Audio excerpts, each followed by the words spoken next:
Okay, so I'm going to do a demonstration now about eyes. You'll notice that I've kept all this area perfectly white. I've been very careful to paint around it. You want to do the eyes early on in the painting, especially because usually they're lighter than the surrounding area, and I kind of cheated here and I put this little black outline around the eye, which is okay because I'll still go back and make that outline even darker. But the rule with watercolor, remember, is put your lights down first, save your whites, throughout the painting save your whites, which in this eye I put some masking on, and this masking fluid is like a rubber material, and you put it on any area you want to save a little bit of white. And on this painting I've used that for the whiskers, and I've used that for the reflection in the eye, and this is the brand that I use. It's Cool Blue Masking Fluid for use with the mask pen. This is what it's called. It's called the mask pen. And so I'll try to get a close-up on that. That's not on the supplies list because I didn't want to overburden you with too many things to buy, and you can just use a nice thick dollop of gouache and get the same effect. I just like the mask because it makes it, it saves it and makes it extremely white. So but you can also, at the end of the painting, just put a little bit of white on to get basically the same effect. So anyway, I'm going to start this eye. This is a commission I'm working on, actually, and the owner said that the cat's eyes are green, but if you look at most eyes, they have several colors in them, and sometimes it looks like, you know, they have one color underneath the other. And this always adds interest to a painting, is to, you know, put a color that's slightly different as the wash, and then on top of it you put another color, and you make sure some of the color is shining through, so it just adds interest, makes it look more realistic. So I'm going to start.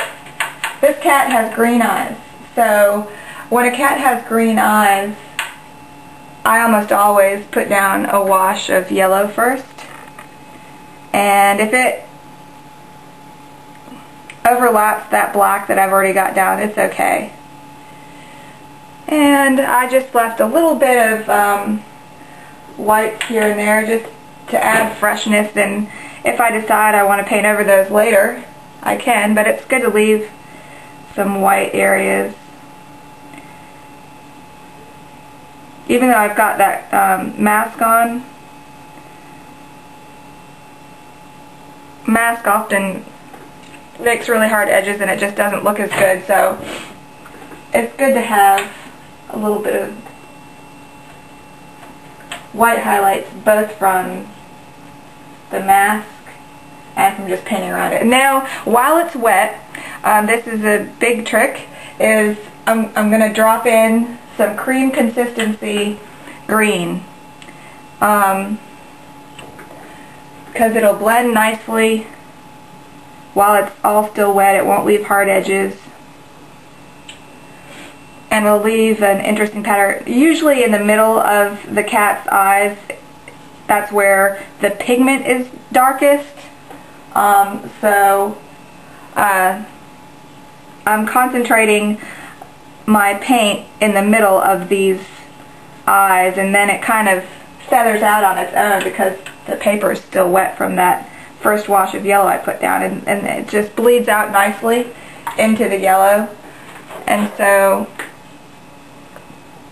and over here it's kind of already dried and it's not bleeding out as much, so I'm just gonna get a very light consistency yellow, almost like tea consistency of yellow, back on my brush, and put some more yellow over here on the edges.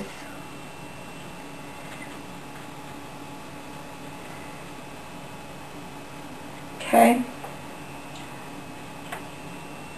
And then I'm going to go back and get some more green.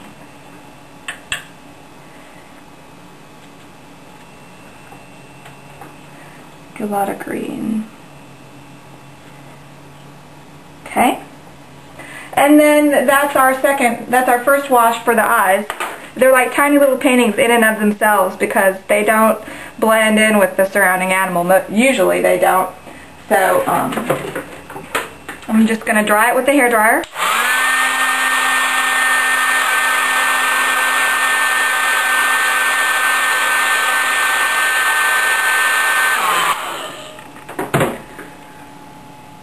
And then it's ready for the next layer.